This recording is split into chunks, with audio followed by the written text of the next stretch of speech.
এখন ডিসকাস করবো যে পোস্ট মেনোপজাল সিনড্রোম, মানে পিরিয়ড বন্ধ হওয়ার পরে মেয়েরা সাধারণত যেসব শারীরিক সমস্যার সম্মুখীন হয় সেই জিনিসগুলো নিয়ে আমরা ডিসকাস করবো। কারো যদি হিস্টেক্টমি হয় সময়ের আগে বা কারো পিরিয়ড বন্ধ হওয়ার পরে মেয়েদের শরীরে একটা হরমোনাল ডিসব্যালেন্স হয়। হরমোনাল ডিসব্যালেন্স হওয়ার জন্য মেয়েদের কিছু শারীরিক প্রবলেম শুরু হয়। তার মধ্যে প্রধান প্রবলেম হচ্ছে ইরিটেবিলিটি হয়, অল্প কথাতে পেশেন্ট রেগে যায়, পেশেন্ট একটা হট ফ্লাশেস, চোখে মুখে একটা গরম ভাব লাগে এবং মুড সুইং করে।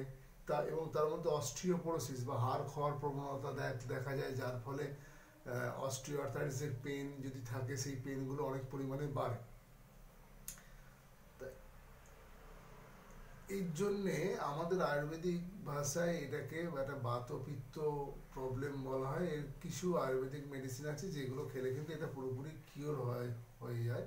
তার মধ্যে প্রথমেই হচ্ছে কিছু কষায়ের নাম বলবো। কষায় মানে কিছু সিরাপ জাতীয় ওষুধ যেগুলো খেলে আপনার পোস্ট মেনোপজাল সিনড্রোমে খুব ভালো হেল্প করে। তার মধ্যে প্রথম হচ্ছে যে মহাতিক্ত কষায়, গুলুচ্চাদি কষায়, তিক্তকম কষায়।